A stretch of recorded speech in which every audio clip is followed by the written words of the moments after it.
She was ridden today by Richard Fourie, and she did come out of that strong race behind two fillies that she beat today last time out. So, Richard, well done to you. Thank you, Mr. Ely. Take us through the race. I had a peach draw. I was there for nothing. The pace was original and came into the top of the straight, and they started unwinding quite early. Put myself in a good position, took the quickest way home, and she ran a good victory. She seemed to accelerate pretty well when you asked her to, huh? Yeah, I had such good momentum coming into the straight. I didn't have to go too soon. But yeah, and then I started hearing Robert screaming at his horse to get to me, and I still had a little bit in hand.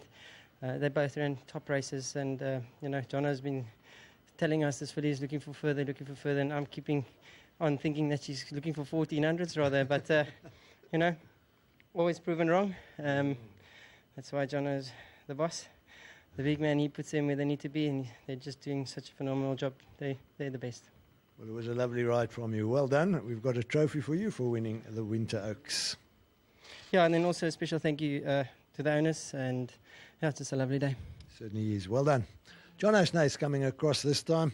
John, a nice little feature double for you here, and this filly won well. Yes, and Donny also looked like beating her was a stable companion. I thought it looked very dangerous. I thought Robert had Richard stone cold, but Richard in a finish is hard to get in front of. So when you've got a rider like Richard and he hits the front 200 out, there are very few jockeys that will go and get him.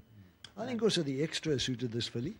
When she ran that 1400, she was switched off. It was the winter course again. She was flying up down the outside from last. And I said to Justin, that was in April, and I said, this filly's going to win the Oaks. And because on paper, she's just crying out for this and further.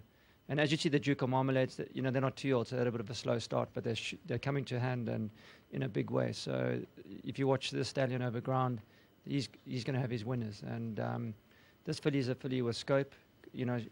Even the paddock stakes might be an option, although it's a little bit on the sharp side for her. But I do think she'll just get better and better. I must say a special mention to Bourbonland Stables, Michael and the team, and Anthony Beck, nice American syndicate that bought this filly at the Book One sale. So very exciting. And we said when we started the winter series, look, we're going to put in all these races, but this was always our goal, was the Oaks, and we thought she was a filly that could win it. And it's just nice when a plan comes together. And take nothing away from Fortune Fly, she ran an absolute blinder. The third horse was quite a few lengths back, so well done to my dad again.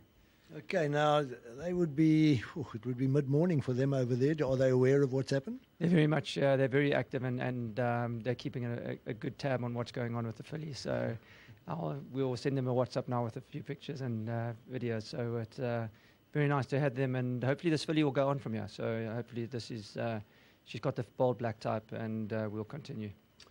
Jono, winning trainer for the Winters Oaks goes to the Snaiths. Well done, huh? All right, owners not represented on course today, but never mind. Duchess of Bourbon, she's won and won well in the Winter Oaks of this year.